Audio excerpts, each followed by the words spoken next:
다 함께 은혜 받고자 하는 말씀의 제목은 복음과 위대한 생애, 복음과 위대한 생애라는 제목으로 은혜 받기를 원합니다.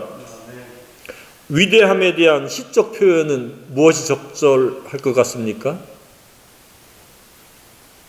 위대하다라는 표현을 다른 시적인 표현을 빌리면 오늘 다니엘서 본문에 나오는 것과 같으리라고 생각이 되어집니다. 별과 같이 영원히 빛나는 것. 저와 여러분의 생애가 별처럼 영원히 빛날 수 있는 그런 생애이기를 간절히 소망합니다.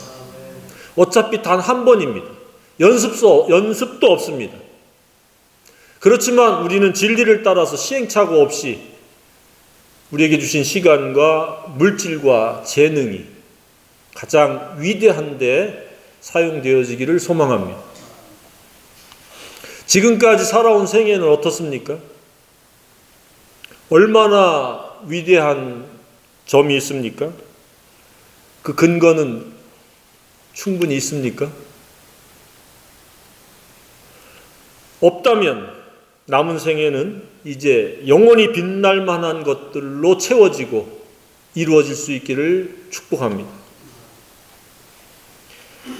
정상적인 사람이라면 자신의 과거의 그 부끄러움을 많이 떠올릴 겁니다.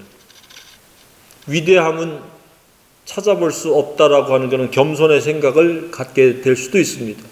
저도 그렇습니다. 지나온 날들을 돌이켜보면 부끄러운 것들이 너무 많이 떠오릅니다. 그래서 무시로 그것을 하나님 앞에 자백하면서 회개할 때가 많이 있습니다. 그러기 때문에 남은 생에는 결코 그 과거를 재현하고 과거의 전철을 밟지 않아야 되겠다라는 생각을 많이 합니다. 남은 생애가 부끄러움은 없고 위대함만이 가득할 수 있기를 소망합니다. 사회적으로 인본주의적인 관점에서의 위대함이라고 하는 것은 국가사회나 세계에 공헌한 사람들일 겁니다. 어떤 선한 영향력을 행사했거나 공적인 유익을 위해서 자신을 희생한 이런 유형의 사람들이라고 생각이 되어집니다. 그래서 그런 사람들을 위인이라고 이렇게 일컬고 있습니다. 인본주의적 관점일지라도 사회에 위인이 많으면 많을수록 그 사회는 건강한 사회요, 좀 더 밝은 사회가 되리라고 생각이 되어집니다. 밝은 사회보다 더 뛰어난 사회는 하나님이 영광 받으시고 하나님이 기뻐하는 세상이요 사회가 되는 것이라고 믿습니다. 바로 하나님 나라가 곳곳에서 이루어지고 확장되어지는 세상이 하나님이 기뻐하시는 세상일 거라고 믿습니다. 그것은 세상 사람들이 보는 위대함보다 훨씬 더 뛰어난 위대함이요 궁극의 위대함이라고 믿습니다. 그렇다면 이 위대함이란 무엇인가? 하나님의 관점에서의 위대함이란 오늘 본문에 나온 그대로입니다. 뭡니까? 많은 사람을 옳은 대로 인도하는 겁니다. 돌아오게 하는 겁니다. 그래서 다른 표현을 빌리면 많은 사람들이 옳은 대로 돌아오기 위해서 그릇된 것을 회개하도록 돕는 거고 그것을 일깨우는 겁니다. 저와 여러분의 생애가 많은 사람들을 옳지 않은 데서 옳은 대로 돌아오게 하는 그러한 도구요, 일꾼이요, 추수꾼이기를 간절히 원합니다. 그래서 그리스도를 믿는 사람들의 생애란 딱 4가지입니다. 4가지로 귀결될 수 있습니다. 하나님의 자녀가 되는 거저 의롭게 되어지는 의인이 되어지는 것이고 첫 번째는, 두 번째는 그냥 의인이 아니라 하나님의 의도한 성품을 갖는 좋은 사람이 되어지는 겁니다. 좋은 사람.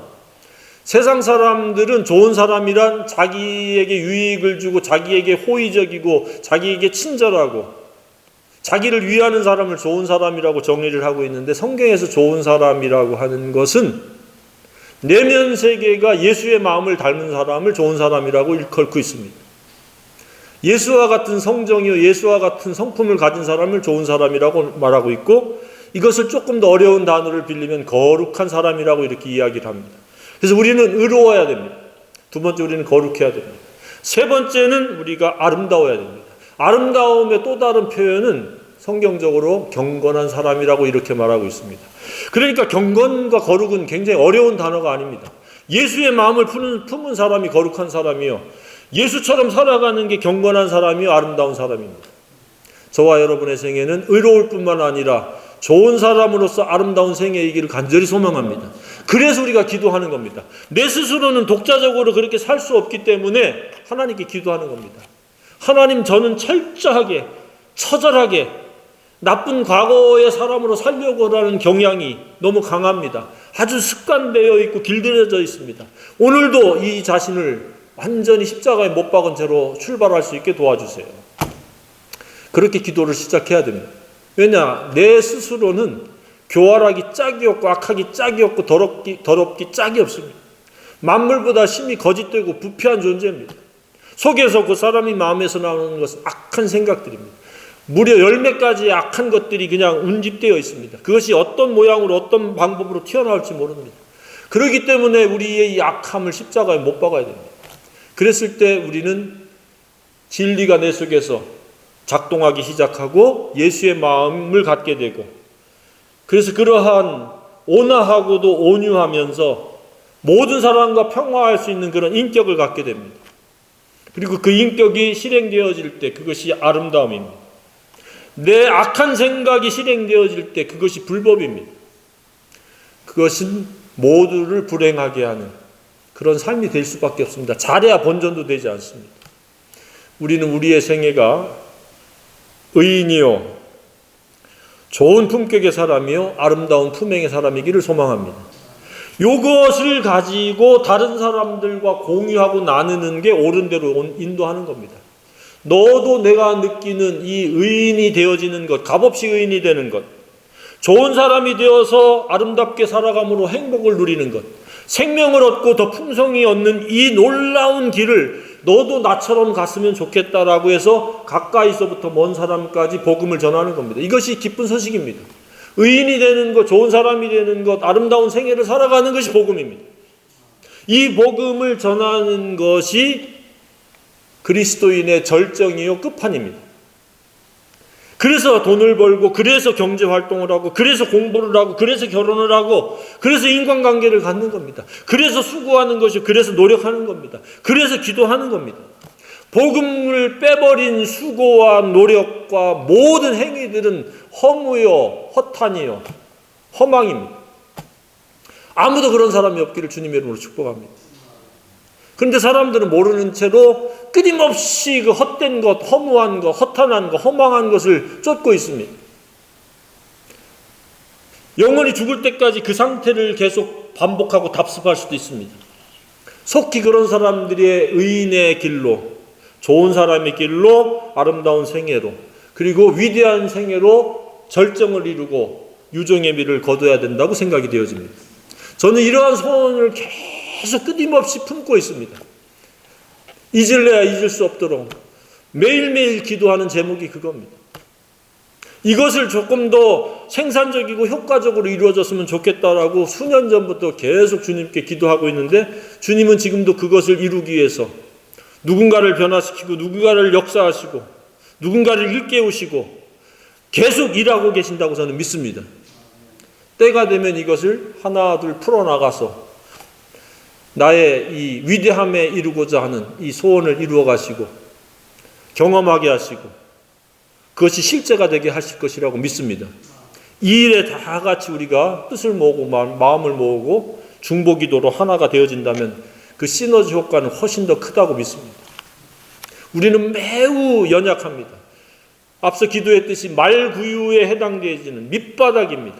그런데 하나님은 항상 화려한 이벤트 속에서의 사람을 찾지 않고 목동이었던 다윗을 불러서 이스라엘의 그 위대한 그 국가를 이루는 초석이 되게 하시고, 말구유에서 예수님이 인류를 구원하게 하시고, 천하고 보잘것없는 사람들을 통해서 가진 자와 있는 자를 부끄럽게 하면서 이 복음의 사역, 하나님 나라 확장을 이루어 가신다고 믿습니다. 우리는 보잘것없을지 모르지만 하나님의 그 원대한 그 계획에 우리의 마음을 담아들이면 우리도 함께 그 위대한 사역의 한 부분이요, 도구가 되어서 열매 맺도록 우리를 축복하시리라고 믿습니다. 그런 위대한 꿈들을 꾸시길 바랍니다. 그런 위대한 비전을 갖기를 바랍니다. 사소한 비전은 그냥 던져버리길 바랍니다. 남들보다 우위를 점하려고 하는 것, 허세를 통해서 자랑하려고 하는 자랑거리를 만들려고 하지 말고, 지구촌을 품고 내 가족과 친지와 이웃들을 품고 대한민국을 품고 그들이 구원받기를 원하고 그들도 나와 같은 믿음을 갖기를 원하는 그런 열망을 갖기를 바랍니다. 난 아침에 굉장히 많이 몇 번 울컥했습니다.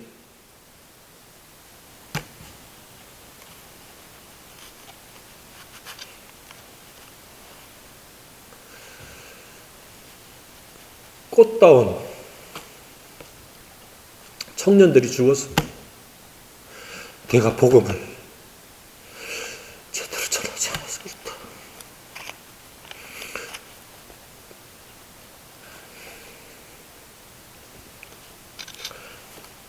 그런 생각이 문득 들었습니다. 내가 복음을 더 열심히 전했으면 이런 일이 혹시 일어나지 않았을까? 많이 울컥함을 참았습니다. 그것은 쇼맨십이 아닙니다. 제 마음이 그랬습니다. 저와 같은 그러한 울컥함이 없더라도 앞으로는 그런 사건 사고를 대할 때마다 영적인 관점에서, 복음의 관점에서 세상을 바라볼 수 있기를 주님의 이름으로 축복합니다. 그냥 사건은 사건이구나, 누군가 죽었구나가 아니라 누군가가 복음을 전했으면 저 자리에 없었을 텐데 라고 하는 그런 생각들을 갖기를 바랍니다. 위대함이란 무엇입니까? 오늘 본문에 보면 복음으로 말미암아 구원받는 것이 위대함의 시작입니다. 저와 여러분이 이미 위대할 수 있는 그런 출발을 하나님의 은혜로 이루어졌습니다. 복음으로 말미암아 그렇게 되었습니다. 하나님께 영광을 돌립니다. 복음에 의하지 않으면 그 누구도 생명책에 기록될 수가 없습니다. 우리는 복음에 의해서 그 생명책에 기록됐습니다. 12장 1절에는 엄청난 영적 전투가 벌어진다는 얘기입니다. 미가엘은 하나님에 속한 천사요, 그렇지 않은 또 다른 그 타락한 루시퍼 천사는 그 일들을 방해하는 엄청난 또 세력들입니다. 그럼에도 불구하고 책에 기록된 자, 생명책에 기록된 자들은 다 구원받을 것이라고 말씀을 하셨습니다. 그래서 하나님께서 다루시는 대상은 딱 두 부류라고 하는 것을 우리에게 일깨워주고 있습니다. 그것은 영생을 얻는 자와 영원히 수치를 받는 자다. 구원받지 못한 사람은 구원받지 못하는 것으로 끝나는 게 아니라 영원한 수치라는 것. 우리를 그 수치 가운데서 영원한 생명을 얻게 하신 우리 하나님을 찬양합니다. 세 번째는 무엇입니까? 누가 위대한 생애가 가능한가? 이 복음이 나의 최고요 최선이라고 생각하는 자가 위대한 생애가 될 수 있다는 겁니다. 그것이 3절입니다. 지혜 있는 자는 그랬습니다. 지혜 있다라는 것은 이미 최고와 최선이 무엇인지를 알고 확립하고 살아가는 자가 지혜 있는 자입니다. 저와 여러분은 지혜 있는 자에 속할 수 있기를 기도합니다. 무엇이 최고가 무엇이 최선입니까? 부자가 최선입니까? 사회적인 출세가 최선입니까? 아닙니다. 예수 그리스도가 유일한 최고의 최선인 줄로 믿습니다. 그분은 나를 위해서 내 대신 죽으신 분입니다. 그분이 나에게 있어서의 최고와 최선이기 때문에 예수 믿는 것, 그 복음이 나에게 있어서의 지혜입니다. 복음이 있는 자는 지혜 있는 자라고 믿습니다. 그들이 위대한 생애를 열 수 있습니다. 지혜가 있다고 또 모든 사람이 다 위대한 것은 아닙니다. 그 지혜를 펼치는 겁니다. 지혜대로 살아내는 겁니다. 그것은 순종밖에는 없습니다. 그런 사람은 궁창의 빛과 같이 빛날 것이라고 그랬습니다. 왜냐하면 그 생애는 아름답고 아름답기 때문에 빛이 날 수밖에 없습니다. 오직 예수로 살기 때문에 그는 빛이 날 수밖에 없습니다. 사탄에 의해서 살아가는 것은 어둠이기 때문에 빛이 날 수가 없습니다. 음흉한 것이요 더러운 것이요 악한 것이기 때문에 결코 빛날래야 빛낼 수가 없습니다. 그러나 복음으로 말미암는 지혜자들은 빛이 나지 말래야 빛이 나지 아니할 수가 없습니다. 아무리 감출래야 감출 수가 없습니다. 등경을 말 아래 두면 감춰지지만 등경을 말 아래 둘 사람이 어디 있습니까? 저와 여러분의 생애는 이와 같이 빛을 비추는 생애이기를 원합니다. 진리를 나타내는 생애이기를 원합니다. 그래서 우리는 위대한 생애의 한 걸음 나아갈 수 있습니다. 앞으로도 미래도 오직 예수와 복음이 지혜의 근간이라고 하는 확신을 가지고 그 확신이 흔들리지 않기를 바랍니다. 사도 바울이 고린도전서 15장에서 보낸 메시지는 복음이 무엇이냐라고 하면서 마지막에는 그 복음에 의해서 너희들이 견고하며 흔들리지 않기를 바란다라고 선언을 하고 있습니다. 사탄은 계속 흔듭니다. 복음에 초점을 못 맞추고 복음에 우선순위를 두지 못하도록 계속해서 우리를 도전하고 흔듭니다. 눈에 보이는 것으로 사람들을 통해서 우리를 속상하게 하고 우리를 불편하게 하고 우리를 적대감을 갖게 하고 그리고 우리를 비난하고 직접적으로는 과거에는 핍박도 많이 했었습니다. 근데 오늘은 간접적인 유혹과 미혹을 많이 합니다. 본질이 아닌 것들을 희석시키고 가장 많은 것은 주변의 사람들을 통해서 우리를 무너뜨리려고 합니다. 그래서 복음에서 이탈되어지는 겁니다. 하나님의 사랑에서 벗어나도록 하는 겁니다. 예수 그리스도는 하나님의 사랑의 은혜입니다. 그것이 최고와 최선입니다. 그것에 의한 삶을 우리는 잘 살아낼 수 있기를 원합니다. 이것을 가지고 사람들에게 다가가서 그 사람들과 공유하는 것. 그 사람들이 바로 위대한 생애의 절정이라고 말씀을 드렸습니다. 그런데 여기에는 꼭 수식이 붙습니다. 많은 사람을 그냥 옳은 대로 인도하는 것이 아니라 많은 사람을 옳은 대로 돌아오게 한다. 저와 여러분의 생애에 많은 사람들을 옳은 대로 돌아올 수 있게 하는 그러한 도구이기를 원합니다. 그러니까 몇 사람 우리가 옳은 대로 돌아오게 했다고 만족하고 끝나는 것이 아니라 끊임없이 계속해야 된다는 이야기입니다. 그래서 열매를 맺는 것에 대해서는 많은 열매를 맺으면 너희 아버지께서 영광을 얻을 것이오라고 말씀하고 있습니다. 한두 개 그냥 순종하는 것이 아니라 많이 순종하고 많이 옳은 사람들 옳은 대로 돌아오게 하는 역할을 해야 된다는 이야기입니다. 앞으로의 그 비전과 꿈이 많은 사람들을 어떻게 하면 옳은 대로 돌아오게 할 것인가.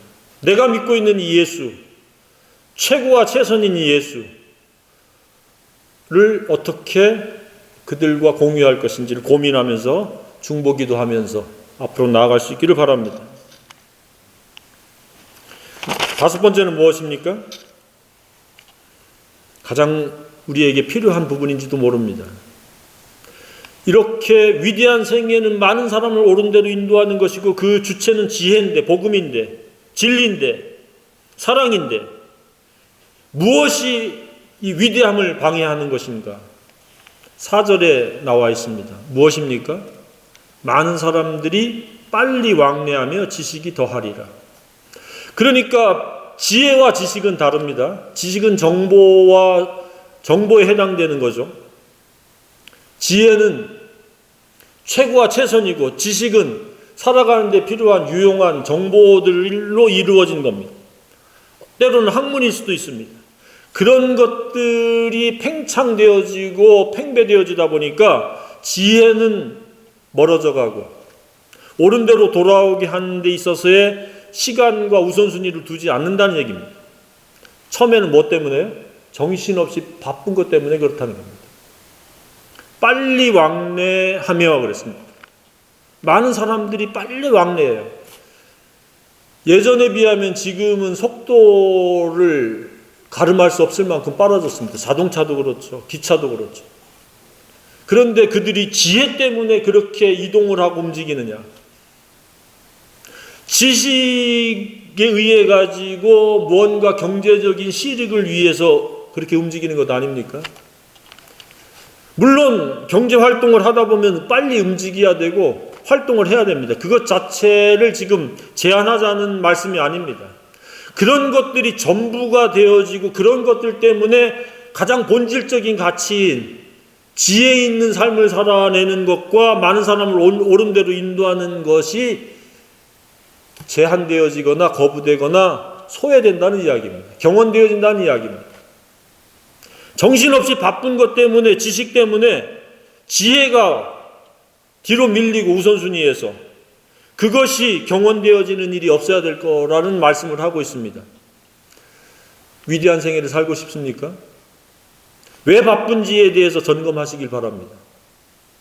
그것이 복음과 결부되어 있는 바쁨이면 생산적인 바쁨이지만 지혜와 전혀 별개로 바쁘다면 그냥 바쁘고 끝나는 겁니다. 헛된 바쁨이요, 허무한 바쁨이요, 허망한 바쁨입니다. 그 지식이 나에게 무엇을 가져다 줄 것인가? 경제적인 실익을 가져다 준다. 그 경제적인 실익이 생명의 연장까지도 약간의 생명의 연장에 영향을 줄 수 있지만 영원한 생명과는 별개입니다. 그 지식도 지혜 밑에 둬야 되는데 지혜는 배척되어지고 지식만이 우선이 되어지고 부각되어지고 그것이 삶을 이끌어가는 것이 되어지면은 그냥 바쁘고 그냥 경제활동을 하는데 의미 없이 경제활동하는 걸로 끝나는 겁니다. 지혜를 위한 시간이요, 지혜를 위한 노력이요, 땀 흘림이요, 많은 사람을 옳은 대로 돌아오게 하기 위한 조건을 갖추기 위한 수단으로서의 바쁜 것, 지식이 되어지기를 주님의 이름으로 축복합니다. 이 우선순위가 명확하게 확립이 되지 않으면 헛되게 바쁜 겁니다. 그냥 아무 의미 없이 정신없이 바쁘고 끝나는 겁니다. 하나님은 저희들이 위대한 생애로 살기를 원하십니다. 하나님이 위대하신 것처럼 하나님을 믿는 그의 자녀들도 동일하게 위대하기를 원하신다고 믿습니다. 지지멸멸하듯이 그냥 밑바닥에서 더럽고 추한 채로 나 죄사함 받았으니까 다 됐어 라고 그렇게 복음을 갖다 오남용하면서 사는 것을 원치 않습니다. 많은 사람들이 복음을 너무 오남용합니다. 어떻게 오남용합니까? 나 죄사함 받았으니까 함부로 막 살아도 될 것처럼 그렇게 합리화용으로 복음을 앞세우는 경우가 있습니다. 그런 것은 굉장히 고약한 태도입니다. 나를 구원해 주셨기 때문에, 나를 값없이 의롭다고 해 주셨기 때문에 나는 좋은 사람이 되어서 아름답게 살아야 될 책임이 있고 많은 사람을 옳은 대로 인도해야 될 그런 소명이 있고 사명이 있다라고 하는 철두철미한 복음에 헌신된, 복음에 순종되어지는 삶이 필요하다고 믿습니다. 복음을 오남용하지 말길 바랍니다. 사탄이 너무도 많은 사람들에게 복음을 가지고 그렇게 합리화 변명용으로만, 구실용으로만 삼고 있습니다. 하나님 보실 때 한심하기 짝이 없을 겁니다. 내가 너를 위해서 그렇기 때문에 죽었느냐? 너를 위해서 그렇게 속죄를 이루기 위해서 희생했느냐? 라고 아마 한탄하실 가능성이 높습니다. 우리는 그 복음 때문에 나는 철저하게 내 자신을 십자가와 죽음에 넘기우고 좋은 품격의 성품의 사람으로 새 사람이 되어서 새 생활할 수 있어야 된다고 믿습니다. 그리고 그것이 행복의 조건임을 깨닫고 행복을 찾아서 애쓰고 노력하는 사람들, 돈이면 행복할까? 자기가 열심히 노력하면 행복할까? 수많은 정보와 지식을 취합해서 이렇게 저렇게 해보면 풍성한 삶을 살까? 그렇게 애쓰는 사람들을 옳은 대로 인도해야 될 책임이 있습니다. 복음이 없이는 그 마음은 곤고입니다. 복음에 의하지 않으면 고통입니다. 크고 작은 고통이 계속 더 누적되어지고 계속 강도가 세워질 수밖에 없습니다. 그런 사람들을 제대로 바르게 도와줄 수 있는 저와 여러분이길 원합니다. 위대함이라고 하는 것은 무슨 화려한 어떤 이벤트가 아닙니다. 조용히 다가가서 내가 믿고 있는 예수, 내가 알고 있는 진리를 공유하는 겁니다. 그런 일들을 꾸준히 쭉 감당할 수 있는 저와 여러분이기를 간절히 소망합니다.